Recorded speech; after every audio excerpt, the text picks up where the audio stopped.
At 25, Emma Riley carried such a gift, a talent she had refined with quiet discipline, though the world saw her only as a maid pushing a cleaning cart through the endless marble hallways of the Grand Metropolitan Hotel.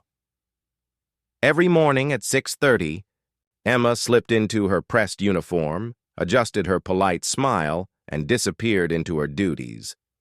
To the business travelers in designer suits, she was background scenery, efficient, silent, forgettable. But Emma had a secret no one suspected. 3. Years earlier, Emma had been a linguistics student specializing in American Sign Language. When her younger brother Marcus lost his hearing in a car accident at 12, Emma devoted herself to becoming his connection to the world. She had nearly completed her degree, dreaming of a career as an interpreter or perhaps teaching at the deaf school nearby. But when her father lost his job and her mother's health collapsed, Emma abandoned her final semester to work full-time. The hotel paycheck kept the electricity on and medicine on the shelf, but it strangled her dreams. She still practiced in stolen moments. On her lunch breaks, Emma would sit in the back corridor with her hands moving swiftly, replaying conversations with invisible partners.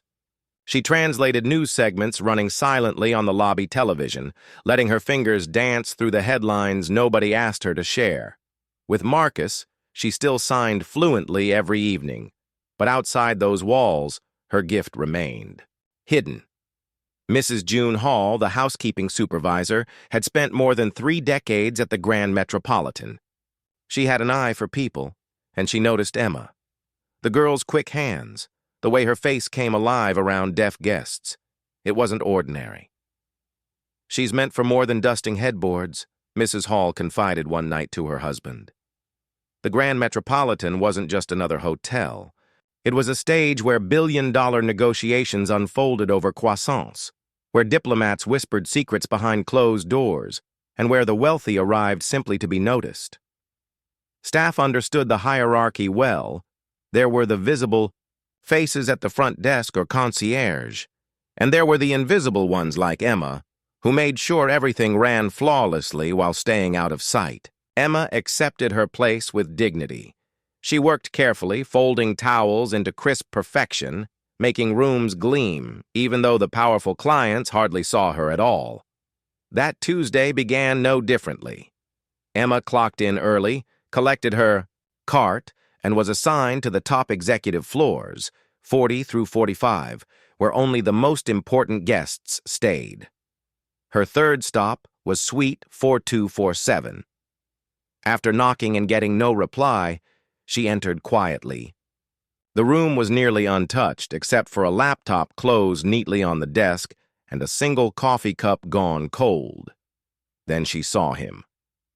On the balcony, framed against the rising sky, stood Caleb Morgan, co-founder and CEO of TechBridge Solutions, one of the most influential companies in assistive technology.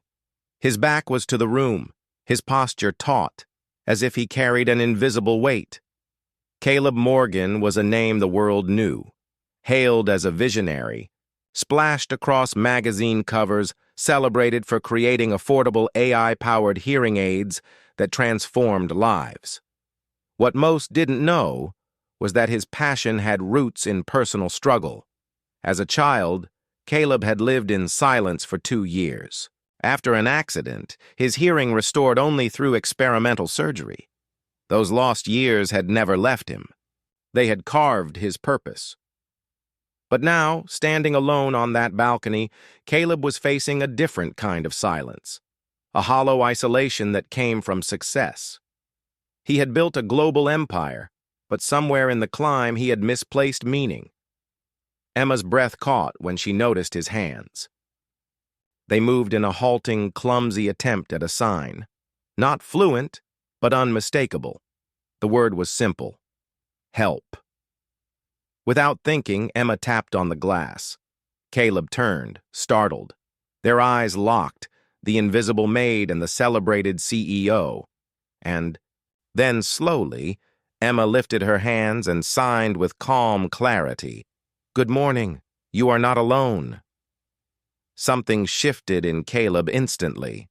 Shock gave way to recognition, then relief. For the first time in months, he felt understood.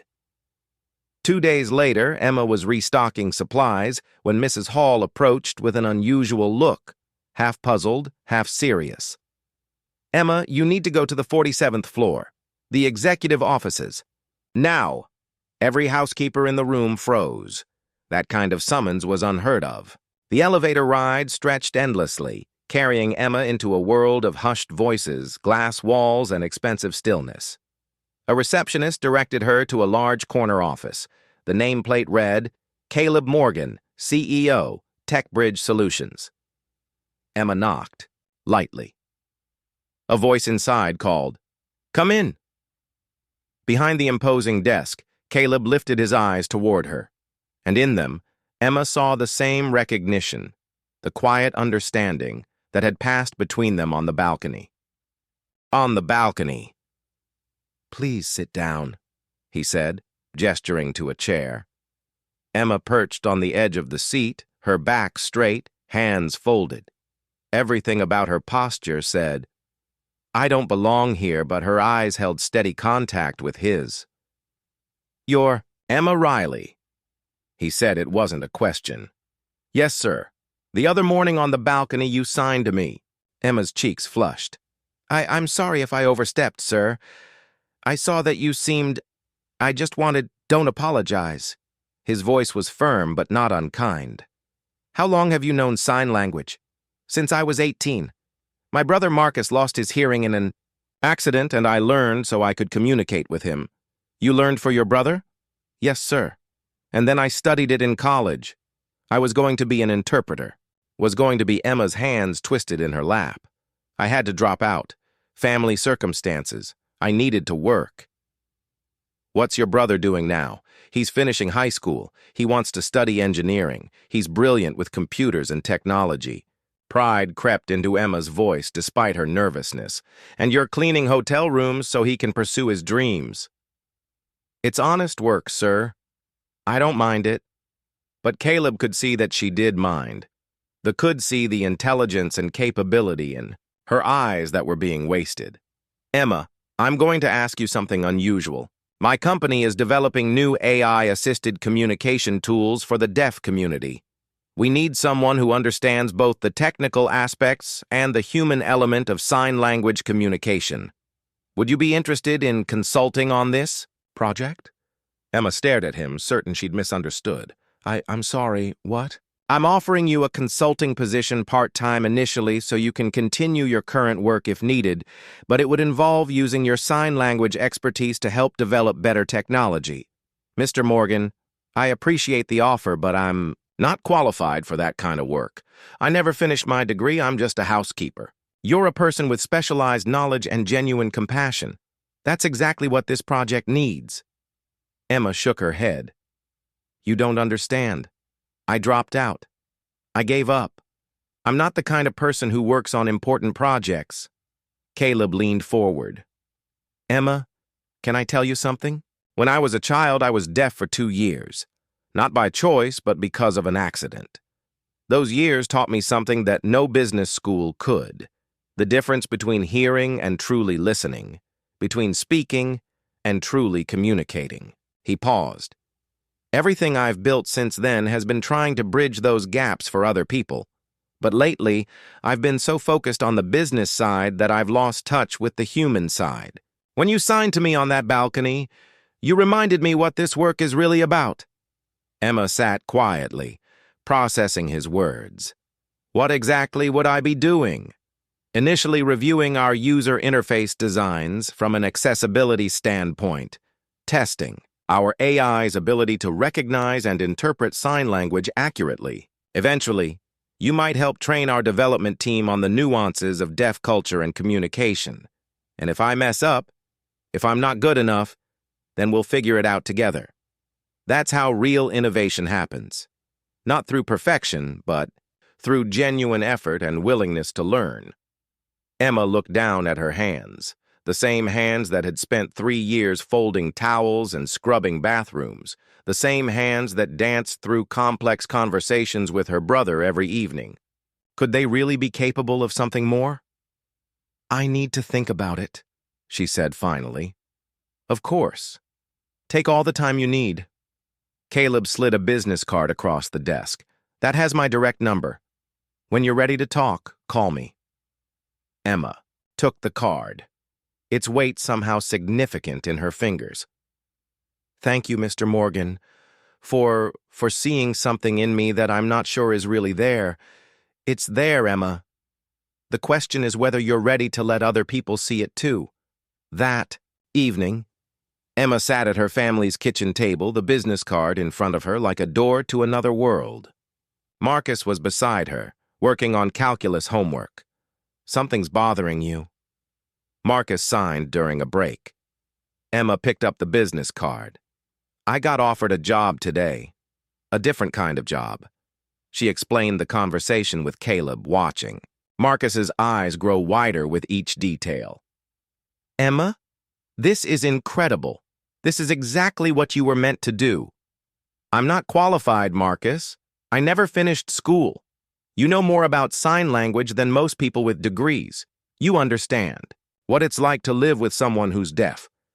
You get the community, the culture, the real needs." Emma sighed. "But what if I fail? What if I take this opportunity and prove that I really am just a housekeeper who got lucky?" Marcus set down his pencil and looked at her seriously. "What if you succeed? What if this is your chance to do the work you always dreamed of doing?" "The money's good," Emma admitted. "Really good. It would mean Mom could cut back her hours, maybe get her back, looked at properly." "Then what's really stopping you?" Emma was quiet for a long time. "I'm scared, Marcus. I'm scared of wanting something this much and having it taken away." Her brother reached across and squeezed her hand. "Emma, you gave up your dreams so I could chase mine. Maybe it's time to chase them together." The next morning, Emma found herself paying closer attention to the hotel's corporate guests. She watched how they carried themselves, how they spoke, how they commanded rooms simply by entering them. Everything about their presence suggested competence, education, belonging. During her lunch break, she researched TechBridge solutions online. The company's achievements were staggering. Their products had helped millions of people with hearing impairments live fuller, more connected lives. Their team included PhDs from prestigious universities, engineers who'd worked at Apple and Google. How could she possibly fit into that world? But then she found a video of Caleb speaking at a conference about human-centered design in assistive technology. His passion was evident as he talked about the difference between creating products for people versus creating products with people. "The most sophisticated technology in the world is useless," he said in the video, "if it doesn't address real human needs in real human contexts. That requires not just technical expertise, but genuine understanding of the lived experience we're trying to support." Emma rewound that section 3 times, hearing something in his words that resonated with her own experience. 2 days later, Sarah. Chen approached Emma during the afternoon shift change. There was something different in Sarah's expression. Sharper, more focused than usual. "Emma, I understand you've been offered some kind of consulting position with one of our guests." Word traveled fast in a hotel, especially when it involved something unusual, like a housekeeper being called to executive offices. "Yes, ma'am. I hope you understand that this kind of external arrangement could complicate your position here. The hotel has policies about staff members developing personal relationships with guests." Emma felt heat rise in her cheeks. "It's not a personal relationship, ma'am. It's a professional opportunity." "Is it?" Sarah's tone was skeptical. "Emma, you seem like a nice girl, but you need to be realistic about your capabilities. These corporate executives, they live in a different world than we do. They make promises they don't always keep, especially to people they see as accessible." The implication hung in the air between them. Sarah wasn't just questioning Emma's qualifications. She was suggesting that Caleb might have ulterior motives. "I don't think Mr. Morgan is like that," Emma said quietly. "Maybe not. But even if his intentions are professional, are you really prepared for that kind of work? These people expect competence, Emma. They expect expertise. They don't have patience for learning curves or good intentions." Sarah's words echoed Emma's own doubts. "What exactly are you saying, ma'am?" "I'm saying that sometimes the kindest thing is to know your limitations. You're good at your job here. You're reliable, thorough, pleasant with the guests. Why risk that for something that might not work out?" After Sarah walked away, Emma stood in the service corridor feeling smaller than she had in years. Mrs. Hall found her there 20 minutes later. "What's got you looking like someone stole your last dollar?" Emma explained the conversation with Sarah, watching Mrs. Hall's expression grow more concerned with each detail. "That woman's got her own insecurities," Mrs. Hall said firmly. "Don't let her project them onto you. But what if she's right? What if I'm being naive?" Mrs. Hall was quiet for a moment. "Emma, I've been working in hotels for 32 years. I've seen a lot of people come and go, and I've learned to recognize the real thing when I see it." She placed a gentle hand on Emma's shoulder. "That man didn't call you upstairs because he felt sorry for you. He called you because he saw something valuable. The question isn't whether you deserve the opportunity. The question is whether you're brave enough to take it." The courage decision. That evening, Emma sat in her room with Caleb's business card, her phone in her other hand. She dialed his number 3 times and hung up before it could ring. Marcus knocked and entered without waiting for permission. "You haven't called him? Yet?" "How do you know?" "Because you have that look you get when you're overthinking everything." Emma laughed despite herself. "I don't overthink everything." Marcus sat on the edge of her bed. "Emma, do you remember what you used to tell me when I was afraid to try new things after I lost my hearing?" She smiled softly. "That the worst thing that could happen wasn't failure. It was never knowing what you might have achieved." "Exactly. So, what's the worst thing that could happen if you take this job?" Emma considered. "I could fail. I could prove that I'm not smart enough or qualified enough. I could embarrass myself in front of important people. And what's the worst thing that could happen if you don't take it?" The answer came immediately. "I could spend the rest of my life wondering what might have been." Marcus nodded. "And which of those feels worse?" Emma looked at the business card again, seeing it differently now, not as a test she might fail, but as a door she could choose to open. She picked up her phone and dialed before she could change her mind. Caleb answered on the second ring. "Hello, Mr. Morgan. This is Emma Riley. Emma, I was hoping you'd call. Have you thought about the position?" "I have, and I'd like to try if the offer is still open." "It absolutely is. Can you come in tomorrow afternoon? We can discuss the details and I can show you what we're working on." "Yes, sir." "What time?" "How about 3 hours?" "And Emma?" "Yes. Thank you for being brave enough to say yes."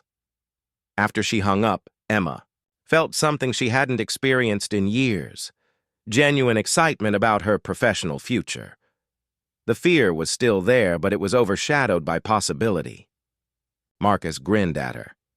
"So when do you start changing the world?" "Tomorrow," Emma said, surprising herself with the confidence in her voice. "I start tomorrow." The next afternoon, Emma stood outside TechBridge Solutions' temporary office space, wearing her best dress and trying to calm her racing heart. Through the glass doors, she could see Caleb working at a computer surrounded by papers and prototype devices. She knocked softly, and he looked up with a smile that immediately put her more at ease. "Emma, come in. Welcome to Organized Chaos." The office was chaotic in a way that suggested intense creative work. Whiteboards covered with diagrams lined the walls. Multiple computers displayed complex software interfaces and scattered across. Several tables were devices that looked like hearing aids, but more sophisticated than any Emma had seen. "This is impressive," she said, looking around. "It's overwhelming is what it is," Caleb replied. "We are trying to solve about 15 different Problems at once, which is probably why we're not solving any of them particularly well. He gestured for her to sit at a conference table. Before we dive into the technical stuff, I want to understand more about your background. Tell me about learning sign language. Emma had expected this question, but sitting in this professional environment made her acutely aware of how informal her education had been. When Marcus lost his hearing, I started with basic courses at the community center. But most of what I learned came from being part of the deaf community, going to events, making friends, practicing every day. That's actually more valuable than formal classroom learning for what we're trying to do. Caleb said, Amic ASL is different from conversational ASL, which is different from the shorthand that family members develop together. Emma felt some of her tension ease. That's true. Marcus and I have our own modified signs for some things, faster ways to communicate concepts that come up frequently in our household. Exactly. And that's what our AI needs to understand. Not just dictionary, sign language, but the way people actually communicate in real situations. Caleb pulled out a tablet and showed her the interface they'd been developing.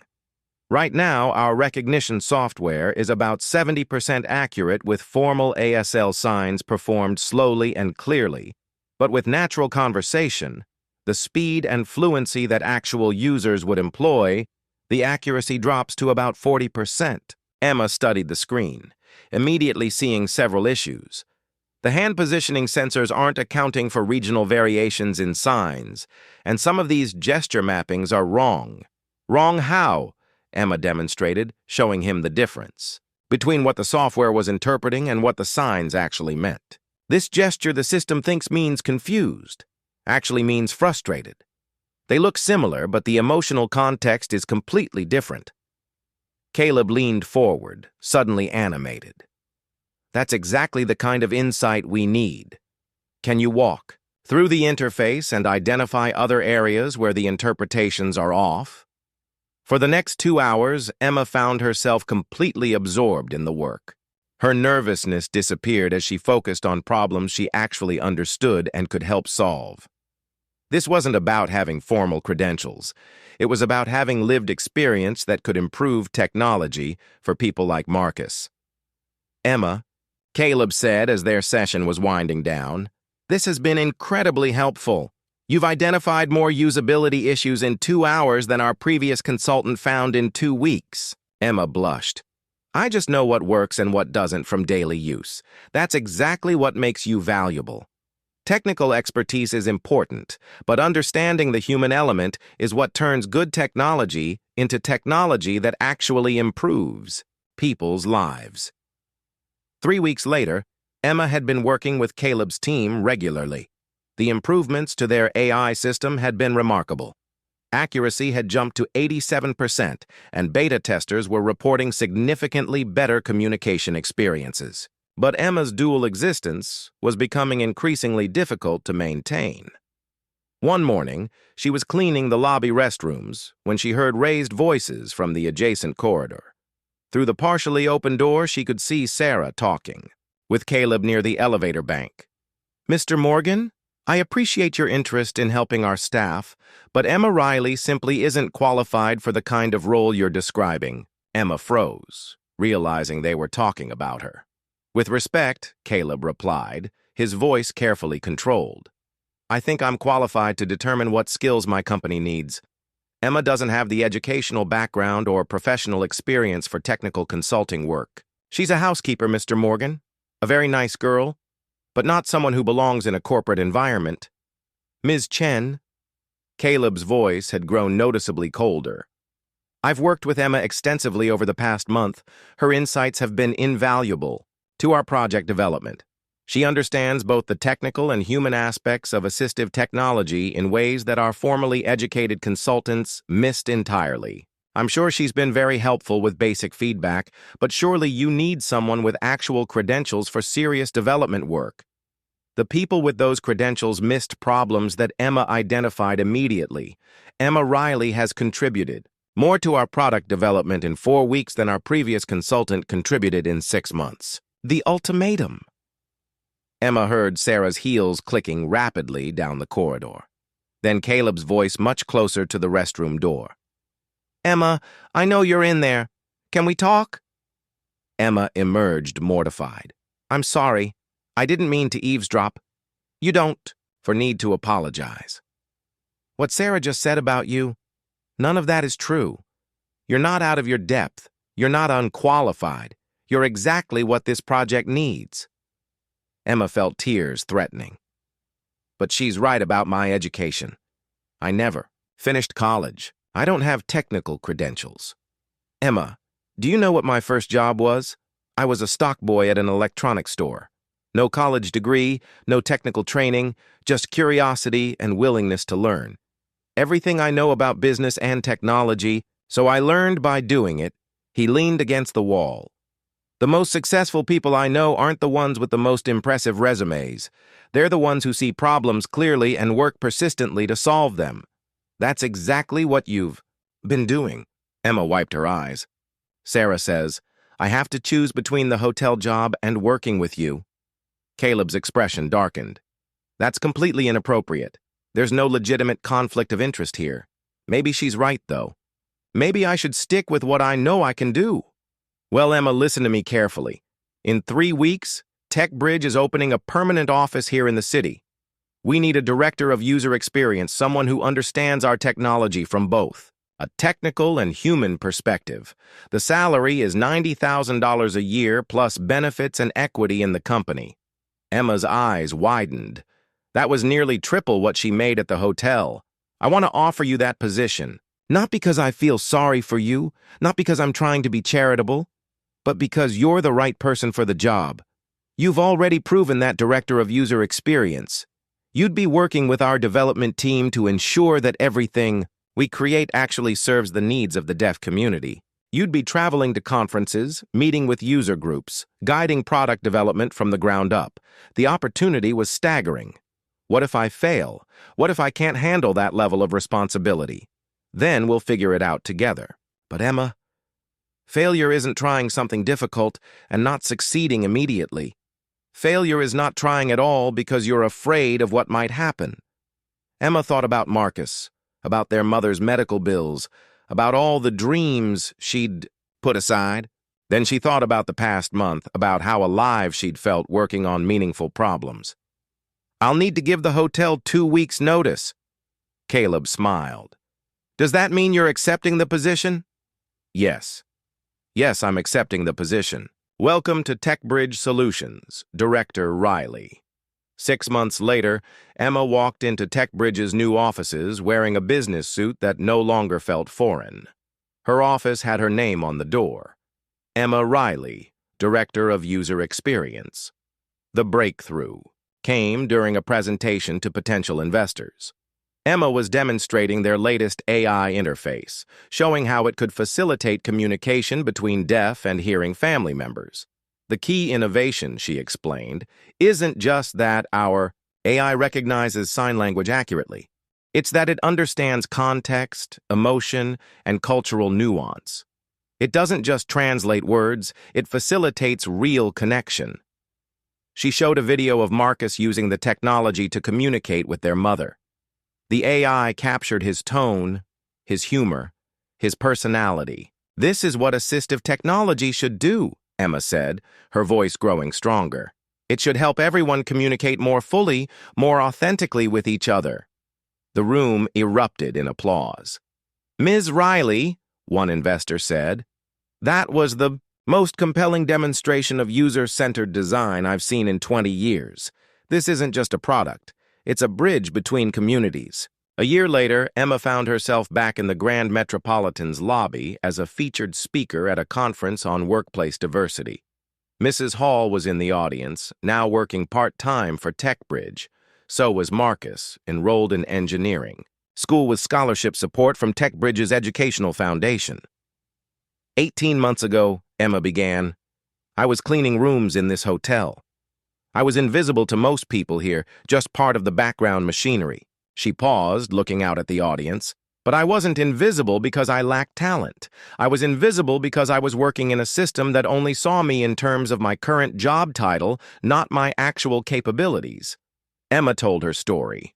The sign language skills developed out of family necessity.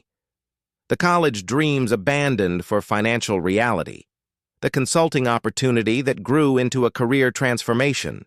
The question isn't whether there are talented people in unexpected places, she said.